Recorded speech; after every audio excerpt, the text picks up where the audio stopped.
Eu vou ser bem sincero com vocês. Eu tenho muitas conversas com professores. O que eles me falam do Tarcísio, quando eu tenho que fazer um vídeo sobre o Tarcísio, me dá ânsia de vômito, mas eu vou ter que fazer. Mas o bom é que sempre ele tá se estrepando. É um incompetente assim como o Bolsonaro, só que ele tem uma diferença. Ele tem uma casquinha que mostra que ele quer ser visto como uma pessoa competente, mas não sabe nada de nada. Bem, vamos ver o atropelamento e eu teço comentários nos intervalos. Preciso alertar vocês. Tarcísio saiu com vida do atropelamento que a Haddad o submeteu, porém, tá tudo destroçadinho. Então, a gente está procurando fazer o dever de casa. E é interessante que isso contrasta um pouco com o que a gente está vendo no país, onde se procura, né, punir o capital, o estoque de capital, em detrimento do consumo, e isso é ruim, porque no final das contas você vai matando poupança, vai matando eficiência, vai matando produtividade, isso vai ter um impacto, um reflexo muito grande lá na frente, a gente não vai sentir agora, mas vai sentir daqui a alguns anos. Então algumas coisas que estão sendo feitas terão que ser desfeitas invariavelmente, sob pena do Brasil pagar um preço muito alto. E a gente está vendo de fato uma antecipação na campanha e um governo federal movido pela pauta eleitoral, e isso tem um determinado risco, né? O risco é da gente tomar decisões que são erradas. E eu vejo algumas decisões que estão sendo tomadas com muita preocupação, elas são feitas baseadas em pesquisa, tem esse grupo aqui que eu estou perdendo atração, preciso ganhar atração nesse grupo, isso aqui vai me dar potência eleitoral, mas essa potência eleitoral vai custar caro para o Brasil, né? Quando você, por exemplo, abre mão de uma base de pagantes relevantes, quando você troca, e aí resolve fazer o seguinte, eu vou abrir mão dessa base, que é o que todos os países fazem, e eu vou apostar em outra coisa, eu vou tributar o capital, eu vou tributar o estoque de capital, ou seja, eu vou destruir poupança e vou impedir o investimento. Tarcísio diz que tributar o estoque de capital em detrimento do consumo equivale a dizer que a menstruação da baleia interfere na disposição astral do zodíaco. Ou seja, não faz sentido algum. Ele decora frases de efeito para fazer uma fala rebuscada, bonita, como se ele tivesse cultura. Há pouco tempo atrás estava se desculpando pelas besteiras que falou e que não deram certo em relação à segurança pública. E para começo de conversa, tributação de estoque de capital não tem nada a ver com o que você está falando. A tributação é em cima do que se ganha mensalmente. Depois ele fala que mata-se com isso a poupança, a eficiência, a produtividade. O que você está falando? Não tem nada a ver com nada.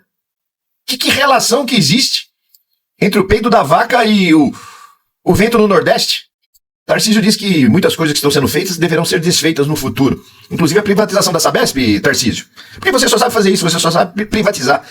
Ele fala que essas atitudes do governo federal são iniciativas relacionadas à reeleição, que o governo pensa na reeleição.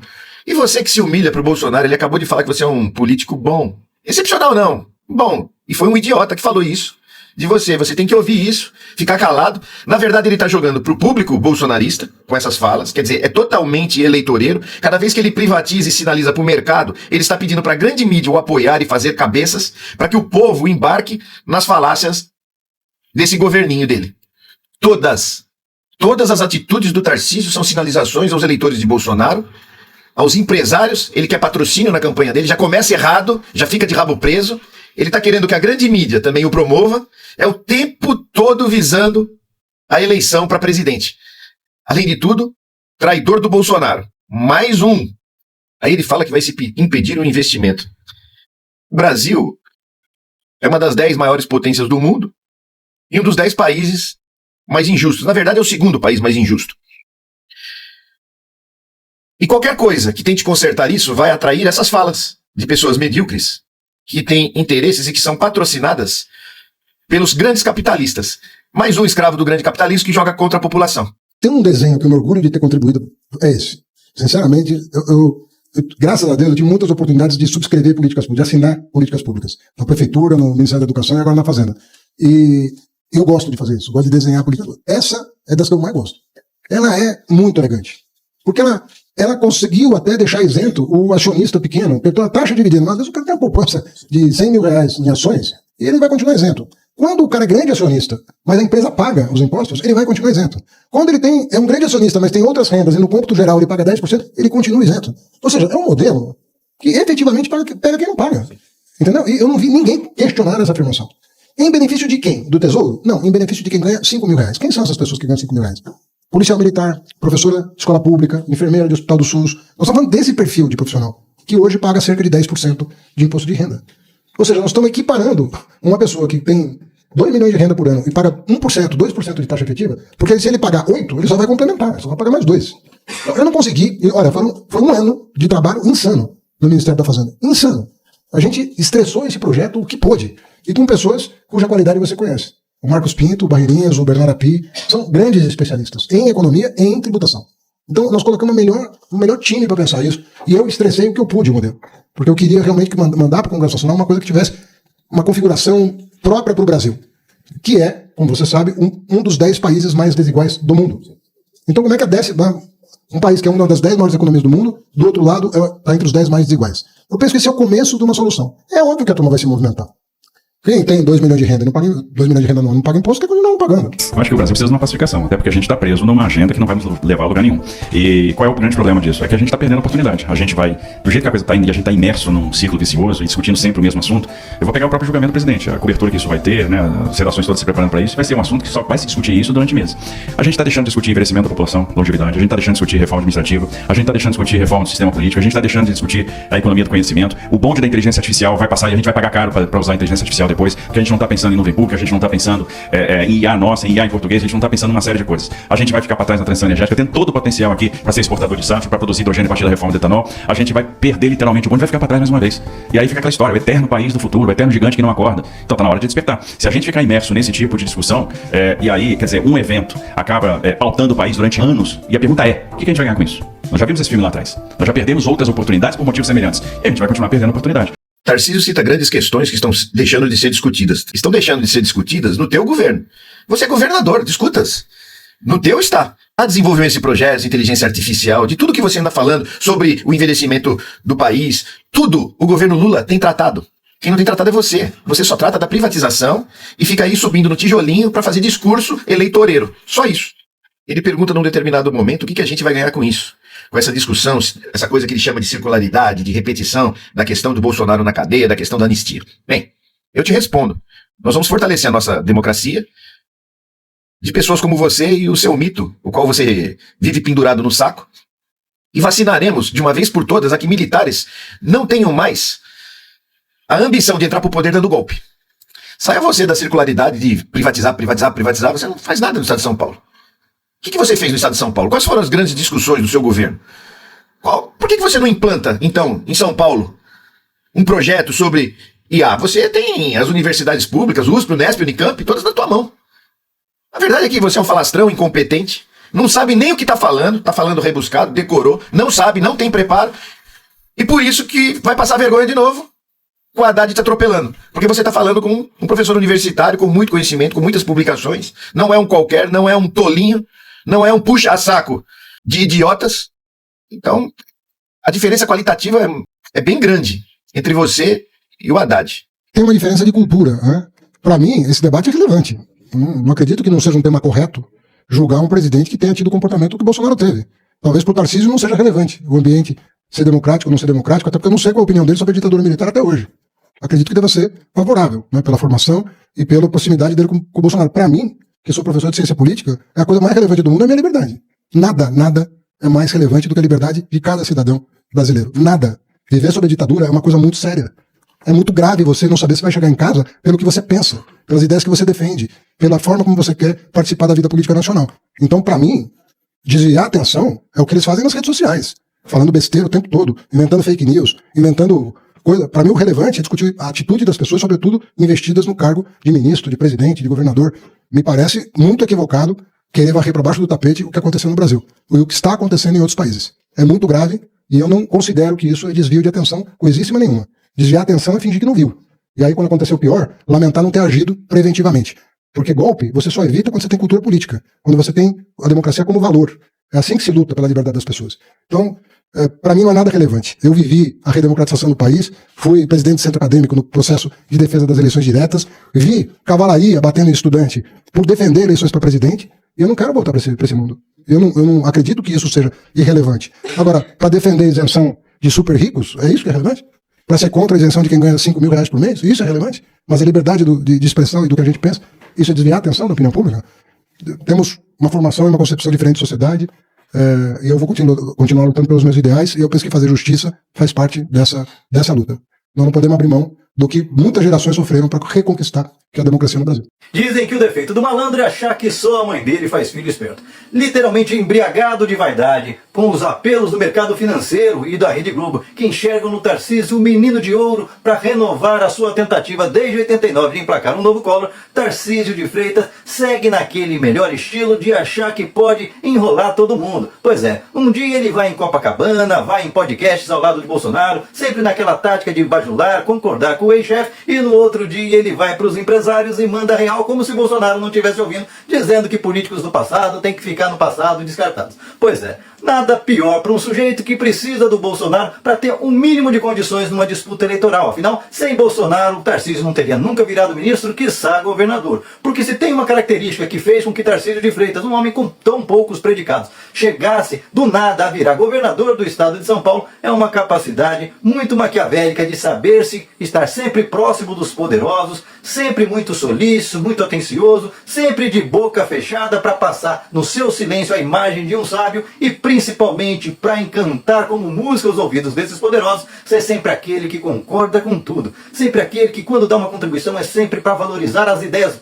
mirabolantes dos seus chefes, como ele fez o tempo todo com o Bolsonaro, e o Bolsonaro retribuiu ele tanto transformando ele em ministro, como dando protagonismo e ainda indicando esse verdadeiro poste para virar governador do estado de São Paulo. E agora, Tarcísio parece acreditar que tem luz própria, que não é mais um poste que depende de luz que vem de fora, está se achando um sol. Pois é, Tarcísio, a única coisa que você está conseguindo de proximidade com o sol é a silhueta conquistada a partir de muito McDonald's e muito refrigerante, porque está muito longe. E basta ver as suas declarações que enterram qualquer possibilidade de chance de uma candidatura no Brasil, como por exemplo você declarar como música aos ouvidos dos financiadores de campanha da Faria Lima, que representam do eleitorado 0,0001, de que você é totalmente contra a isenção do imposto de renda para quem ganha até R$5, que isso é um absurdo, que as pessoas têm que continuar pagando imposto e que os ricos, coitadinhos, não podem ser penalizados. Pois é, nada mais sacrílego. Outra coisa, então, começar a defender que o Brasil precisa de um plano no padrão Milei. Pois é, imagina quando os brasileiros descobrirem qual é o padrão Milei, senhor Tarcísio, que é, por exemplo, fazer esse ajuste que você diz, muito rigoroso e muito corajoso, cortando a aposentadoria das pessoas pela metade do que vale, destruindo a aposentadoria, acabando com todos os benefícios e serviços sociais que o país presta, por exemplo, dilapidando, acabando com o SUS, forçando as pessoas que precisarem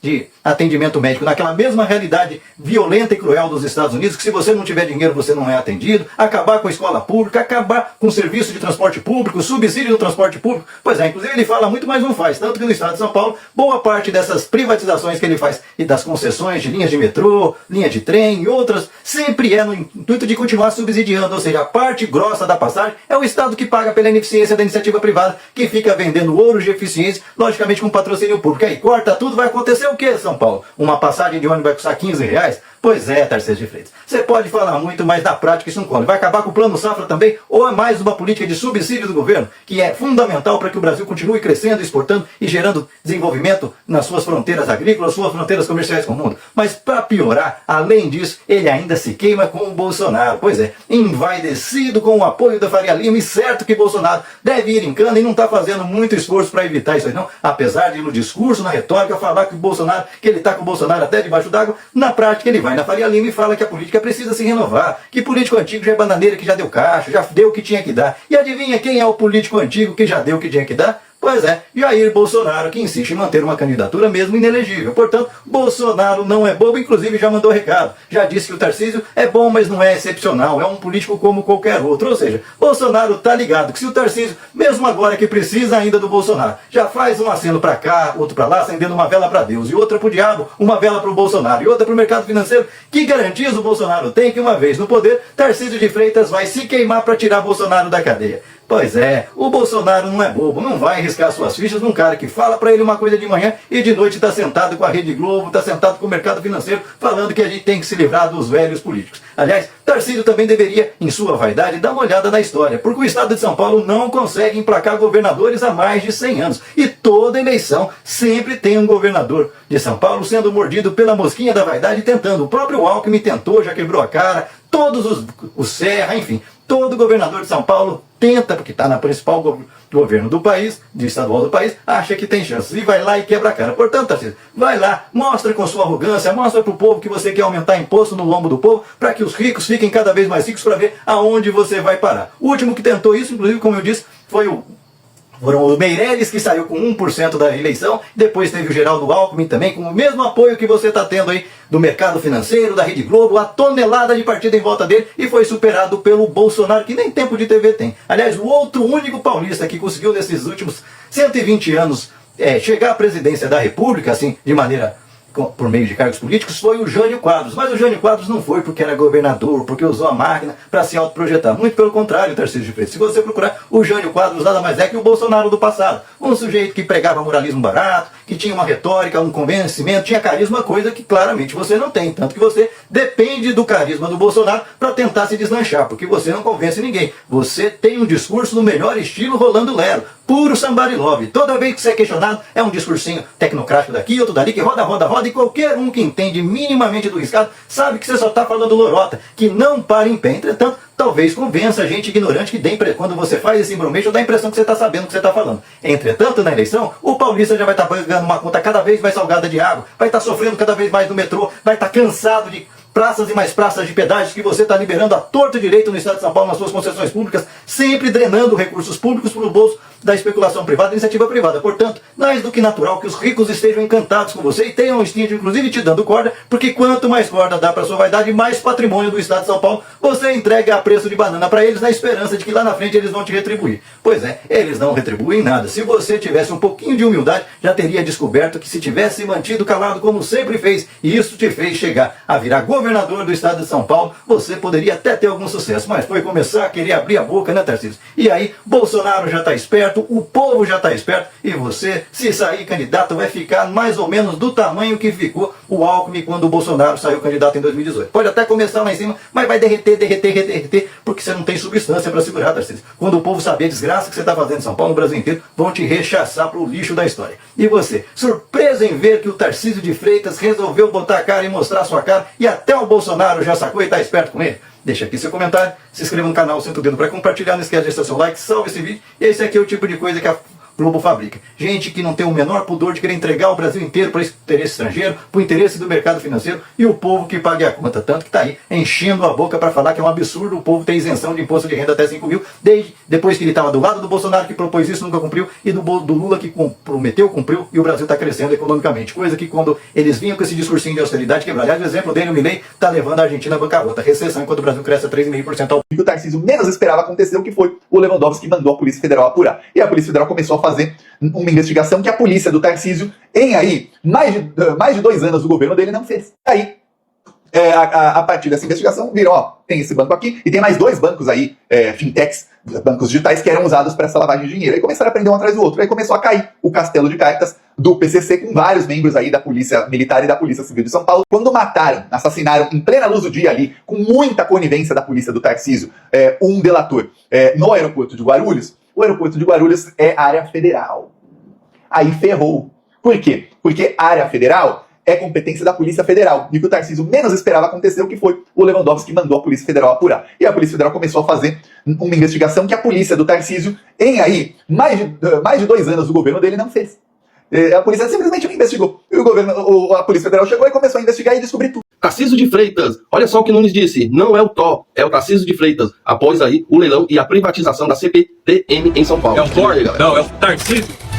Acabou de fazer aquele leilão, fala pra eles, 11, 12, 13, atender aí muitas pessoas, pra quem mora aí na Zona Leste, pra quem vai para Guarulhos, quem vai para Povoado, para Suzano, vai para Parcetuba, Poxa das Cruzes, aí muito investimento, tenho certeza aí que a experiência vai mudar, o tempo de viagem vai mudar, são 14 bi de investimento, eu tenho certeza que ele está apostando em 25 quilômetros de extensão de linha.